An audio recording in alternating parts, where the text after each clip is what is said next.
Hi guys, welcome back to my channel, and for those of you who are new, hello, my name is Shikha and I make fashion and lifestyle videos here on YouTube. And today is really exciting because we are finally going to do a house project, and that is to create accent wall in our dining area. I have been watching so many home improvement videos since the time I closed this house, so I'm super happy that finally the day has come and I cannot wait to try my hands on it. So before we get into this video, don't forget to hit like and subscribe, and let me show you the area we are working with. So this is our dining area, just plain and simple, and we are planning on doing accent wall in the front wall. So we made our way to the store and picked up 1x2s, and I highly recommend checking whatever wood you are picking is straight in the store itself.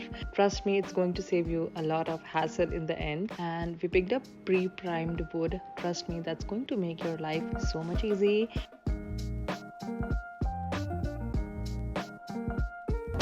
So we got the wood, it fits perfectly as you can see from the back to the front, and we got 8 feet, right? Yeah, it's 8 feet. So yeah, we're going to home now and let's begin this project. Okay, so this is all the measurements we did for the wall where we want to do the accent wall. These were the two designs which I was talking about. So initially we thought of doing that one, but then we settled on to this one. I highly recommend taping the design first which you want to do. This will just ensure that you're not just starting with wood. First you can visualize it like that, then go on with the next step. I mean, this really helped us because I was 100% sure that I'm gonna do this one, but once I taped the other design, I was like, okay, this one looks much better. This is a laser level. This one really helped when we were taping the wall. And now I'm going to open the miter saw. Let's see how scary it is. So we got this POP 10-inch sliding compound miter saw. I have been watching a lot of videos from past couple of months, so I feel like we will be okay. All the other supplies which you need for this project, I'm gonna write everything down in my description box down below. Also, we got this level. This just ensures that the wood you are putting in, that is straight. Additionally, I also got a nail gun. I also got liquid nails, a laser level which I showed you.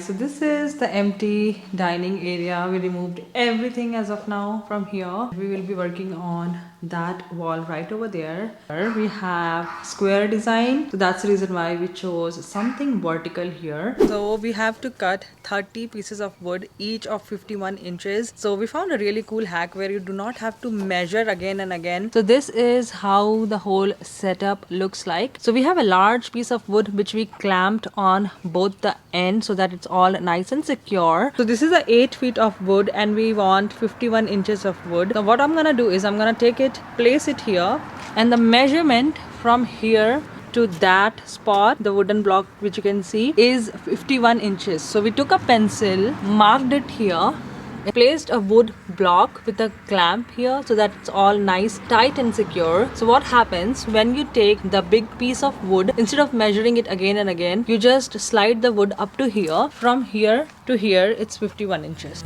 It's nothing new, but it's so good to see you.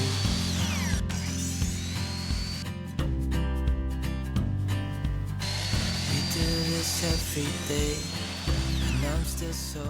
Okay guys, so we are done cutting all the woods and it's up on the chair. That's because we don't want to bend down and again. And then we measured the whole wall first and then marked the dead center. The wood which is there, that's the dead center, and we are using laser level. Let me just turn off this light. So as you can see, we are using the laser level. This is going to help us put the wood straight. I'm using this liquid nails first. I know it's nothing new, but it's so good to see you. So we also cut these two blocks of 5.5 inches. The distance between these two lines is 5.5 inches. To save time in measuring it again and again, we cut 2 blocks. See, this one fits perfectly over here, and this will make sure that you are not making any mistakes, because even if it moves a little bit, it is noticeable. So yeah, this is a good trick here. So we have 2 of these, so we put one on the top and one on the bottom, then just place the wood.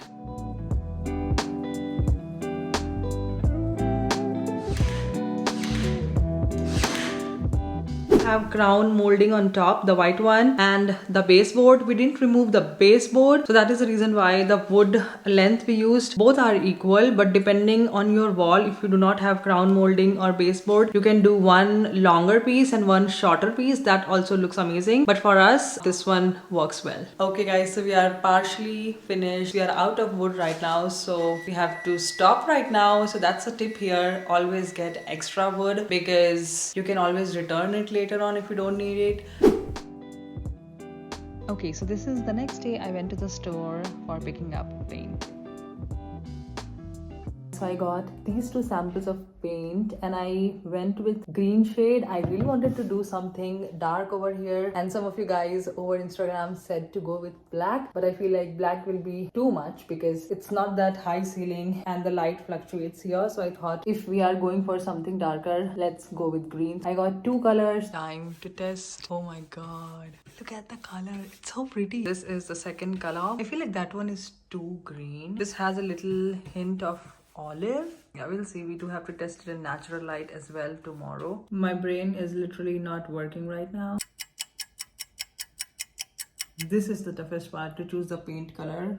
So both the colors were not actually speaking to me that much, so I went again and I got this color from Sherwin-Williams called as Evergreen Fog, and guys, this color was perfection. Not too dark, not too light, and it has a very calming hue. It's a mixture of gray, green with a hint of blue. I feel like it's a very subtle yet a stunning statement shade. Okay guys, so today is the day I'm gonna finish this wall. I feel like it has been ages since I started this wall. So first of all, I'm gonna do wood filling. So this is the wood filler I'm gonna be using wherever I have used nail gun, because there is little bit of holes somewhere, so I'm gonna make it all nice and smooth before I paint. And I just use my fingers and it's very easy to just wash it off. Now I'm gonna caulk the edges. You wanna make sure that you are cutting very little from here, otherwise it gets out of control. We already made that mistake, so I am mentioning that just cut very little and then take a push pin and put the pin inside so that there is space for the product to come out. But if you are cutting too much, it will be a whole lot of mess.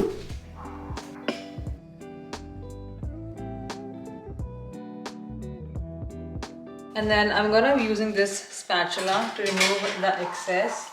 It's all nice and seamless right now. Then we finished the caulking and cleaning the edges. I highly recommend one person caulking and one person cleaning. It saves a lot of time. Then before painting, I taped the edges with painter's tape.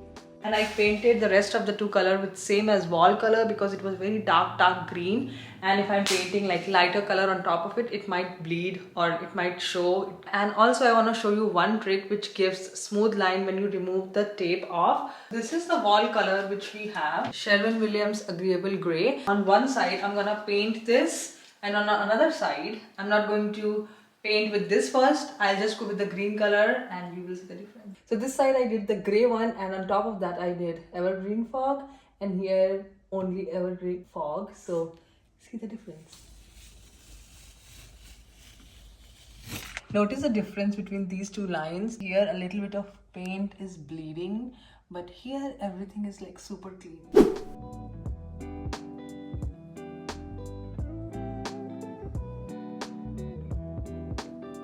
And then we painted the whole wall and did 2 coats of Evergreen Fog from Sherwin-Williams. Also decided to paint the baseboard and the crown molding on top same color as the wall color, because it was too white, and white on the top, white on the bottom was making room a little shorter. So if I'm painting, it looks like a part of the wall. It definitely gives an elongated look. Yeah, I feel like that's a great tip here, and I found this tip on TikTok. So TikTok can be a great place. I learned so many things from there. Alright you guys, so we are done with this wall and we did 2 coats of the paint, and it's still a little wet, so I'm gonna wait for it to dry. So right now I'm gonna remove the tapes and then do the final reveal.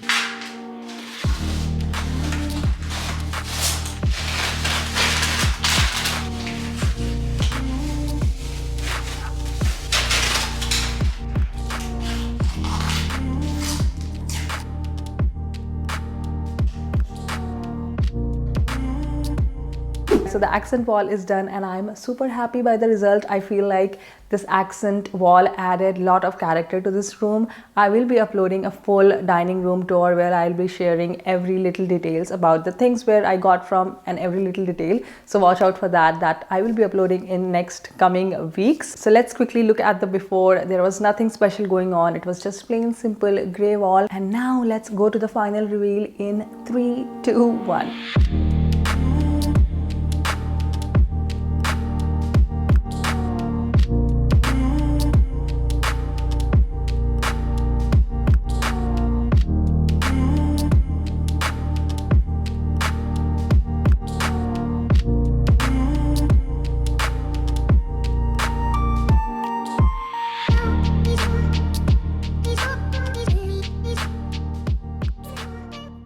I feel like this design added a lot of personality to this room and I really love the overall look. Let me know what you guys think in the comment section down below, and I really hope you guys found this video helpful, found the tips I shared helpful, and you found some inspiration for your own space. Let me know in the comment section if you end up using any of the tips I shared, and whatever products I talked about in this video, I'm gonna link everything down in my description box down below. And my next project is going to be the plain simple living room wall over there. So I'm still collecting ideas for that wall on what I have to do. So yeah, stay tuned for that. It will be coming maybe next month because it does take a lot of time to create anything, especially if you are somebody who's a beginner. But yeah, I really hope you enjoyed watching this video. You guys have a great rest of your day and I will talk to you in my next one.